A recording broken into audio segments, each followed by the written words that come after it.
بسم اللہ الرحمن الرحیم۔ مسلمانوں کے زوال کے اسباب کے بارے میں پڑھیں گے، جن کی وجہ سے مسلمان آج پوری دنیا میں ترقی کے دوڑ میں پیچھے ہے اور زوال کا شکار ہے۔ 12 اسباب پہلے میں نے گنائے سابقہ اپنے درسوں میں، آج 13واں سبب میں بتانے جا رہا ہوں، اور وہ ہے مسلمانوں کے بیچ میں اتحاد اور اتفاق کا فقدان۔ مسلمان جہاں پر بھی ہے وہ باہمی انتشار کا شکار ہے، افتراق کا شکار ہے اور تنازعات کا شکار ہے۔ گھر سے لے کر قصبے تک گھر میں اختلاف، اپنے ہی خاندان کے ساتھ، اپنے ہی بچوں کے ساتھ، قصبوں میں اختلاف، شہروں میں اختلاف، صوبوں میں اختلاف، ملکوں میں اختلاف، بلکہ پوری دنیا کے ساتھ اختلاف۔ وحدت ہمیں راس نہیں آتی، اتحاد اور اتفاق سے ہمیں لگاؤ ہی نہیں۔ ہم جہاں ہیں ہمیں اختلاف پسند ہے، ہمیں انتشار پسند ہے،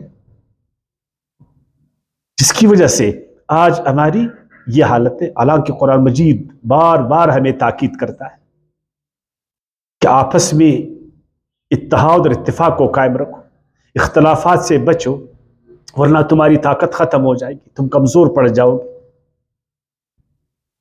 ہوا تمہاری اکڑ جائے گی، دشمن کے مقابل میں تم نابود ہو جاؤ گے۔ اتحاد اتفاق مسلمانوں پر فرض ہے، جس طرح نماز پڑھنا فرض، اسی طرح اتحاد اتفاق رکھنا بھی مسلمانوں پر فرض۔ سورہ آل عمران کی آیات 103 میں ارشاد باری تعالیٰ ہے، وَاعْتَصِمُوا بِحَبْلِ اللَّهِ جَمِيعًا وَلَا تَفَرَّقُوا۔ اے ایمان والو، اللہ کی رسی کو مضبوطی کے ساتھ تھامے رکھو۔ اللہ کی رسی کیا ہے؟ اللہ کی رسی قرآن ہے۔ عبداللہ بن مسعود رضی اللہ عنہ فرماتے ہیں کہ اللہ کی رسی سے مراد قرآن ہے، یا اللہ کی رسی سے مراد جماعت ہے مسلمانوں کی۔ اے ایمان والو، قرآن کو مضبوطی سے پکڑو تو تم اختلافات سے بچ جاؤ گے۔ اگر تم نے قرآن کو چھوڑا، قرآن کو تم نے اہمیت نہیں دی، قرآن کی اساسی تعلیموں کو بھول بیٹھے اور اپنی اپنی کتابوں میں لگے رہے، اپنی اپنی ہاتھ کی لکھی ہوئی کتابوں کو دین سمجھا، مذہب سمجھا، اصول کو چھوڑ کر قرآن کے تم جزیات میں لگے، تو تم اختلافات کے شکار ہو جاؤ گے۔ ہر کتاب تمہیں ایک دوسرے راستے پر ڈالے گا، ہر کتاب تمہیں جماعت سے کاٹے گا۔ اس لیے قرآن کو مضبوطی سے پکڑو تاکہ تمہارا اتحاد اور اتفاق برقرار رہے۔ وَلَا تَفَرَّقُوا، اے ایمان والو آپس میں اختلاف نہیں کرو، فرقے فرقے مت بن جاؤ، مسلم بن جاؤ۔ جہاں پر بھی تم ہو اپنے آپ کو مسلمان بولو، اپنے آپ کو مسلم بولو۔ تم جہاں پر بھی ہو، تمہارے ہاتھ میں قرآن ہو، تمہاری زبان سے لا الہ الا اللہ محمد رسول اللہ کا کلمہ نکلے۔ وَاذْكُرُوا نِعْمَةَ اللَّهِ عَلَيْكُمْ وَكُنْتُمْ إِذْ كُنْتُمْ أَعْدَاءً۔ یاد کرو اے مسلمان اس وقت کو جب تم مسلمان نہیں تھے، مدینے میں اوس اور خزرج کے قبائل کی طرف اشارہ، آپس میں لڑ رہے تھے، قبائلی تنازعات تھے، بات بات پر لڑائی تھی، خون ریزیاں تھی، لڑائی جھگڑے تھے۔ اسلام آیا، آپ سلم آئے، انہوں نے اسلام کو قبول کی، آپس میں بھائی بھائی بن گئے، اور ان کی سارے جو جنگ و جدال وہ ختم ہو گئے، آپس میں وہ شیر اور شکر بن گئے۔ پھر ان کی تلواریں ایک دوسرے کو کاٹ رہی تھی، پھر ان کی تلواریں قرآن کے سائے میں دشمن کو کاٹ رہا تھا، پھر اس طرح وہ بن گئے۔ فَأَلَّفَ بَيْنَ قُلُوبِكُمْ، اس قرآن کی بدولت، اس دین کی بدولت، اس اسلام کی بدولت اللہ نے تمہاری دلوں میں محبت ڈال دی، الفت ڈال دی۔ فَأَصْبَحْتُمْ بِنِعْمَتِي إِخْوَانًا، اور اس قرآن، یہ قرآن جو اللہ کی نعمت ہے، یہ دین جو قرآن کی نعمت ہے، اس کی بدولت تم آپس میں بھائی بھائی بن گئے۔ وَكُنْتُمْ عَلَى شَفَا حُفْرَةٍ مِّنَ النَّارِ، قرآن سے پہلے تمہاری کیا حالت تھی؟ تم آپس میں لڑ رہے تھے، تم کمزور تھے، تمہاری لڑائیوں نے، تمہاری ناچاکیوں نے، تمہارے اختلافات نے، تمہارے تنازعات نے تم کو آگ کے گڑھے کے کنارے پر کھڑا کر دی تھی۔ اور قریب تھا کہ تم اس آگ کے گڑھے میں گر جاتے. فَأَلَّفَ فَانْقَذَكُم مِّنْهَا، اللہ نے اس دین کے بدولت، اس قرآن کے بدولت تم کو اس گڑھے سے بچایا، تم کو شیر اور شکر بنایا، تمہاری تلواروں کو ایک کیا. تم پہلے انگلی تھے، قرآن نے تم کو مٹھی بنایا. تم دشمن تھے، قرآن نے تم کو دوست بنایا. تم الگ تھے، قرآن نے تم کو ایک کر دی. كَذَلِكَ يُبَيِّنُ اللَّهُ لَكُمْ آيَاتِهِ لَعَلَّكُمْ تَهْتَدُونَ. اے ایمان والو، اسی لیے قرآن بار بار تمہیں ان آیاتوں سے بتاتا ہے تاکہ ان آیاتوں کے ذریعے تم ہدایت پاؤ اور اختلافات سے بچو، باہمی تنازعات سے بچو. اور اللہ تعالیٰ نے فرمایا سورہ شورى کی آیت 13 میں، شرع لکم من الدین ما وصى به نوحا والذی اوحینا الیک وما وصى به ابراہیم وموسیٰ وعیسیٰ ان اقیموا الدین. اے ایمان والو، تمہارا ایک دین ہے. حضرت آدم علیہ السلام سے لے کر جناب محمد صلی اللہ علیہ وسلم تک سارے انبیاء اور سارے رسولوں کو اللہ نے ایک دین دی، اور سب انبیاء کرام نے، سارے رسولوں نے ایک ہی دین کا پرچار کیا، ایک ہی دین کو تانے رکھے، آپس میں کوئی اختلاف نہیں کیا. اور سب نے حکم دیا کہ دین کو قائم کرو، دین میں اختلاف مت کرو. دین کی بنیاد اس وقت قرآن ہے. دین کو آخری بار اللہ تعالیٰ نے کمال کے ساتھ آپ صلی اللہ علیہ وسلم پر نازل فرمایا قرآن کی شکل کہ اب قرآن کو قائم کر دو، اختلاف مت کر لو، تنازعات کو چھوڑ دو، مذہب سے باز آ جاؤ، فرقے مت بنو، اللہ کے دین کو قائم کر لو. ان الذین فرقوا دینہم، یاد رکھو سورہ انعام کی آیات 159 میں، جن لوگوں نے اس کے باوجود اللہ کے دین کو ٹکڑوں میں بانٹ دیا، جس دین کو انہوں نے قبول کیا، پھر اپنے ہاتھوں سے اس دین کو ٹکڑوں میں تقسیم کی اور وہ الگ الگ ہو گئے، فرقے بنے گئے. ہر ایک نے ایک فرقے کا لیبل پہنا. جو مسلمان کا لیبل تھا اس کو ہٹا کر اس نے فرقے کا لیبل پہنا اور فخر کیا اپنے فرقے کے نام پر، اور اختلاف کا شکار ہو گیا. اس کو مسلم ہونے پر فخر نہیں تھا، اس کو سنی ہونے پر فخر تھا، شیعہ ہونے پر فخر تھا، وہابی ہونے پر فخر تھا، بریلوی ہونے پر فخر تھا، دیوبندی ہونے پر فخر تھا. ان الذین فرقوا دینہم، یاد رکھو مسلمانوں، اگر تم نے اپنے دین کو، اسلام کو الگ الگ کیا، تم ٹکڑوں میں بٹ کے، فکانوا شیعا، بے شک جو لوگ اپنے دین کو ٹکڑوں میں بانٹا اور وہ ہو گئے گروہ، جس طرح ہم آج مسلمان گروہ بن گئے. لست منہم فی شیء، اے پیغمبر آپ کا ان کے ساتھ کوئی واسطہ نہیں. جو فرقے باز ہے وہ آپ کا ساتھی نہیں ہے، آپ صلی اللہ علیہ وسلم کا اس کے ساتھ تعلق نہیں ہے، اس لیے کہ اس نے اللہ کے دین کو ٹکڑوں میں بانٹا، اسلام کے لیبل کو اتارا، اپنا لیبل اپنے اوپر چڑھا اور وہ مسلمان کا دشمن بنا. انما امرہم الی اللہ، ان کا معاملہ اب اللہ کے ہاتھ میں. ينبئهم بما كانوا يفعلون، پھر اللہ ان کا خبر لے گا کہ کیوں اللہ کے دین کو تم نے تقسیم کیا، کیوں مسلمانوں کی وحدت کو تم نے توڑا، کیوں اسلامی جماعت کو تم نے پارا کیا. کیا وجہ تھی؟ تم نے اللہ کی جماعت کو ٹکڑوں میں بانٹا. ایک ماں یہ پسند کرے گی کہ کوئی ان کے اولاد میں تقسیم کرے، ان کے بچوں کو لڑائے؟ ایک باپ یہ تسلیم کرے گا، مانے گا کہ اس کے بچوں میں کوئی اختلاف پیدا کرے؟ اللہ یہ پسند کرے گا کہ اس کے بندوں کو، بلکہ اس کی جماعت کو کوئی شخص وہ توڑ دے، ٹکڑوں میں بانٹ دے؟ آپ صلی اللہ علیہ وسلم نے فرمایا ید اللہ علی الجماعت، اللہ کا ہاتھ وہ جماعت پر ہے. اللہ جماعت کا ساتھی ہے، فرقوں کا ساتھی نہیں. آج جو مسلمان ہر جگہ مٹ رہا ہے، ہر جگہ پٹ رہا ہے، ہر جگہ زوال کا شکار ہے، ہر جگہ وہ پیچھے ہے، اس لیے کہ اللہ کا ہاتھ اس پر نہیں ہے. اس نے شیطان کے کہنے پر مسلمانوں میں تفریق کی، جماعت کو اس نے چھوڑا۔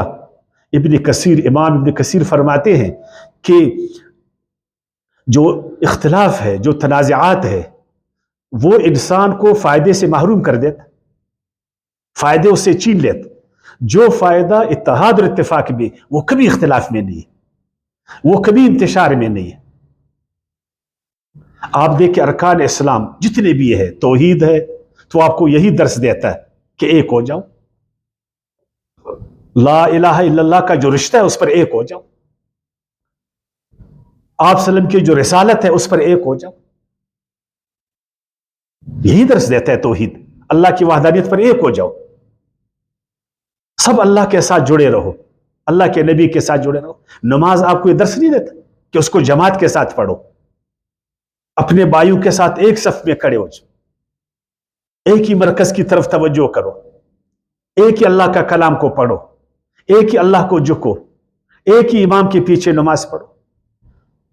زکوٰۃ یہی درس نہیں دیتا ہے کہ اپنی جو زکوٰۃ ہے وہ بیت المال میں جمع کرو، اپنے بھائیوں کو طاقت دو اپنے پیسوں سے، نہ کہ ان کو نقصان دو۔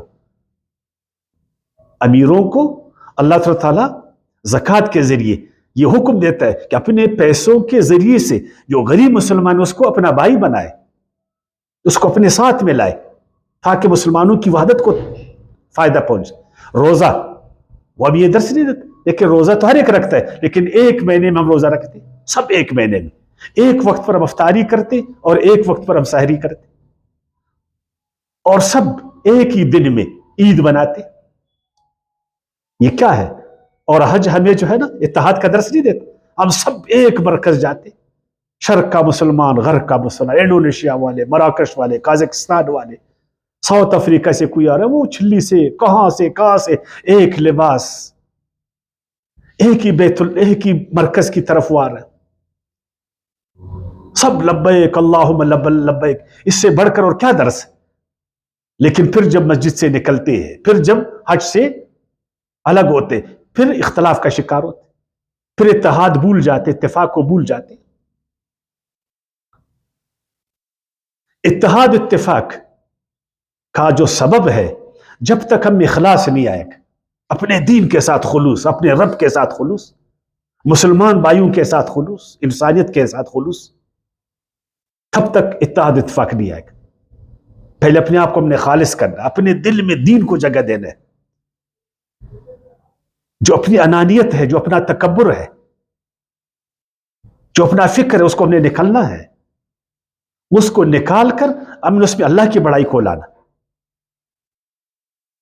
تکبر کو چھوڑنا ہے، انانیت کو چھوڑنا ہے، اور ہم نے جہالت کو چھوڑنا ہے۔ جہالت انسان کو ٹکڑوں میں بانٹتی۔ آپ دیکھیں جدھر علم پھیل رہے، جو لوگ علم سیکھ رہے ہیں، مشاہدہ تجربے، وہ آج ایک ہو رہے ہیں۔ کہاں نیوزی لینڈ کا باشندہ، کہاں کینیڈا کا آدمی، دونوں ایک ہے۔ امریکہ اتنی طاقتور، لیکن ایک کمزور ملک کے ساتھ اس کا اتحاد ہے، وہ سب ایک وحدت میں جڑے، آج طاقتور ہے، لیکن مسلمان ہر جگہ ہے ایک دوسرے کے خلاف۔ تقوی انسان میں جو ہے نا اتحاد اور اتفاق پیدا کرتا۔ اگر ہم اللہ سے نہیں ڈریں گے تو پھر اللہ کی جماعت کو ہم توڑیں گے، پھر تو ہمارے لیے قرآن بے معنی رہ جائے گا، پھر تو ہر آدمی اپنے مسلک اور منسک کے پیچھے جائے گا۔ دیکھیں غزوہ احد میں آپ صلی اللہ علیہ وسلم نے ایک جماعت کو عبداللہ بن جبیر صلی اللہ علیہ وسلم کی قیادت میں ایک قلعے پر کھڑا کر دی تھی کہ یہاں تم نے اتحاد کا مظاہرہ کرنا ہے، 50 آدمی تھے، یہاں ایک ہو کر تم لوگوں نے تیر اندازی کرنا ہے۔ ان میں اختلاف پیدا ہو گیا، بار بار سمجھانے کے اختلاف ختم نہیں ہوا۔ اس اختلاف کی وجہ سے وہ جو غزوہ احد میں وہ جو جیتی ہوئی جنگ تھی، جیتا ہوا جو جنگ تھا، وہ شکست میں تبدیل ہو گئی۔ آپ صلی اللہ علیہ وسلم کی موجودگی میں اس میں بدر کے صحابی تھے، ایسے لوگ تھے کہ سب سے اللہ راضی تھا، وہ آسمان کے ستارے تھے، لیکن ان میں بھی اختلاف ہو گیا تو ان کو بھی شکست ہوئی۔ اور اگر ہم اختلاف کریں گے تو ہم فتح یاب ہو جائیں گے۔ ہم جنگ جو جیت جائیں گے، ہم دنیا میں ترقی کریں گے، ہمیں خوشحالی آئے گی؟ بالکل نہیں آئے گا، ہم ان سے زیادہ جو ہے نا شکست کی طرف جائیں گے۔ ایک اور واقعہ آپ کو بتاتا ہوں۔ جنگ کے دوران خالد بن ولید عظیم سے سالار، اور اس زمانے میں وہ مسلمانوں کیا ہیرو ہے، ابتدائی جنگوں میں ان کی فتوحات میں ان کا بڑا ہاتھ، لیکن کسی وجہ سے اب حضرت عمر فاروق اس کو معزول کرتا ہے۔ معزول کے بعد لوگ اس کو کہتے ہیں تمہیں کیا ہوا، اس حکم کو نہیں مانو؟ اس نے بولا نہیں، میں اللہ کی خاطر اس معزولی کو قبول کرتا ہوں، لیکن اختلاف نہیں کروں گا، میں جماعت سے اختلاف نہیں کروں گا، بے شک مجھے خلیفہ نے معزول کیا، کوئی بات نہیں، میں بطور سپاہی لڑوں گا، میں بطور سپاہی لڑوں گا۔ اور اگر اس وقت وہ اختلاف کرتا اور اپنے سپاہیوں کو الگ کرتا تو اسلام کو ترقی ہوتی، فارس فتح ہوتا، اسلام کا جھنڈا انڈونیشیا تک پہنچتا؟ کبھی نہیں پہنچتا۔ لیکن اس نے اتحاد کو پسند کیا، خالد بن ولید ساروں نے، اس نے اتفاق کو پسند کیا، اس نے جماعت کو ترجیح دی، اپنی ذات کو ترجیح نہیں دی۔ اور آپ صلی اللہ علیہ وسلم کو سب سے جو بڑا خوف امت کے بارے میں تھا وہ یہی تھا کہ امت میں پھوٹ نہیں پڑے، امت انتشار کا شکار نہیں ہو جائے۔ مجھے ڈر ہے، آپ صلی اللہ علیہ وسلم نے فرمایا کہ اسلامی جماعت میں اختلاف پیدا نہیں ہو جائے، اور کسی چیز سے اتنا نہیں ڈرتا ہوں، آپ صلی اللہ علیہ وسلم نے فرمایا، لیکن اس سے ڈرتا ہوں کہیں مسلمانوں میں اختلاف پیدا نہیں ہو جائے۔ اختلاف جھگڑے کا باعث، جھگڑا خون ریزی کا باعث، خون ریزی میں بچے یتیم ہوتے ہیں، مائیں رلتی ہیں، بیویاں بیوہ ہوتی ہیں، باپ کے کندھے ٹوٹتے ہیں، پر رونق شہر کھنڈرات بنتے ہیں، سارا زور، ساری صلاحیتیں پھر اسلحہ پر، جنگوں پر خرچ ہوتے۔ آپ نے دیکھا جب مسلمان آپس میں لڑا، عراق کا کیا ہوا، لیبیا میں آج کیا آپ دیکھ رہے ہیں، افغانستان میں کیا ہوا، ہمارے ملک میں کیا ہو رہا ہے، جدھر جدھر لوگ آپس میں لڑے وہاں آپ دیکھ۔ امریکہ جب آپس میں لڑ رہا تھا اس کی کیا حالت تھی، جب اس نے آپس میں اتحاد کے اتفاق کیا، آج دیکھو امریکہ، رشیا والے جب متحد تھے کتنے طاقتور تھے، جب ان میں ٹوٹ پھوٹ ہو گئی آج اس کی کیا حالت۔